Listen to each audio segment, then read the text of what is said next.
मध्य आशियामध्ये पेटलेलं युद्ध मध्य पूर्वेच्या मार्गाने आता आपल्या घरापर्यंत पोहोचलंय। पंतप्रधान नरेंद्र मोदी यांनी या संदर्भामध्ये संसदेमध्ये वक्तव्य करून आपल्याला तयार राहण्याचं आवाहन केलंय। पंतप्रधानांच्या वक्तव्यानं अनेक जण पॅनिक झालेत की तयार राहा म्हणजे काय? जर पेट्रोल, डिझेल, गॅस, कच्च्या तेलाचा तुटवडा असेल तर आपली दिनचर्या कशी सुरू राहणार? मग लॉकडाऊन लागणार आहे का? असे असंख्य प्रश्न सध्या लोकांच्या मनामध्ये आहेत। पण त्याचं निश्चित उत्तर अजून कोणाकडेही नाहीये, पण सरकार त्याची तयारी करतेय। इराण अमेरिका संघर्षामुळे एनर्जी लॉकडाऊन लावण्याचा पर्याय देखील भारत सरकारच्या समोर असेल, कारण कालच फिलिपाईन्स या देशानं एनर्जी लॉकडाऊन घोषित केलेला आहे। हा एनर्जी लॉकडाऊन नेमका कसा आहे? फिलिपाईन्सवरती एवढ्या लवकर ही वेळ का आली आणि जगभरातल्या वेगवेगळ्या देशांमध्ये नेमकी काय परिस्थिती आहे? एनर्जी लॉकडाऊन म्हणजे नेमकं काय?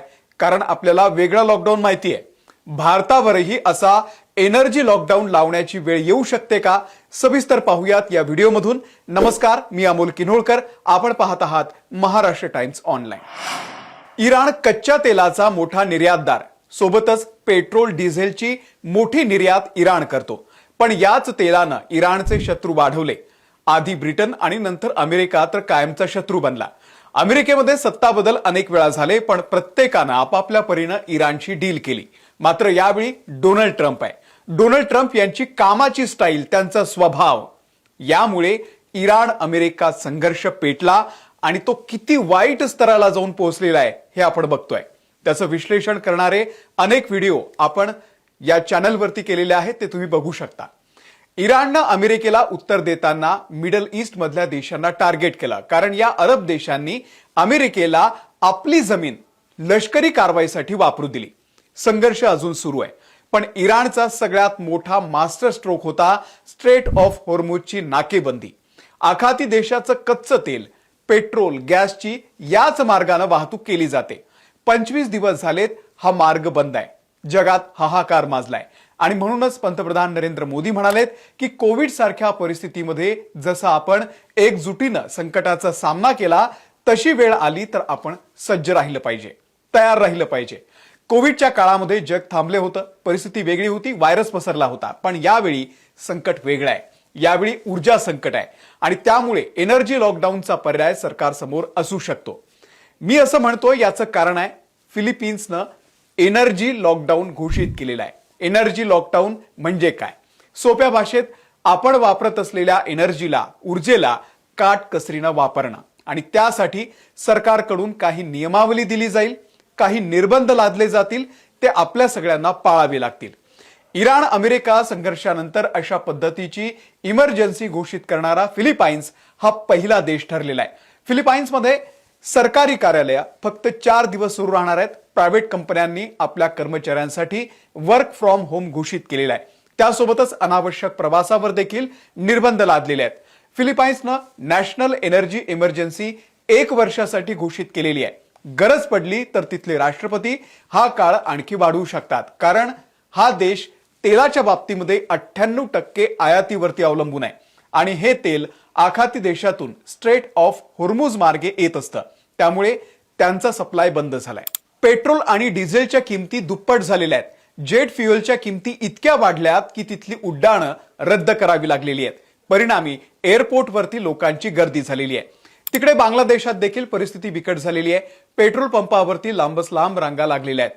पेट्रोलच्या अभावी पेट्रोल पंप बंद पडतायत। जेट फ्युएलची किंमत 79% वाढलेली आहे। युनिव्हर्सिटी बंद करण्यात आलेली आहे। कोचिंग सेंटरलाही टाळं ठोकण्यात आलंय। ऑनलाईन क्लासेस सुरू करण्याच्या सूचना बांगलादेश सरकारनं दिलेल्या आहेत। बांगलादेशची टेक्सटाईल इंडस्ट्री ही सर्वात मोठी आहे आणि तिथे 6 तासांचं लोड शेडिंग सुरू करण्यात आलंय। घरगुती विजेलाही 6 तास लोड शेडिंग असेल।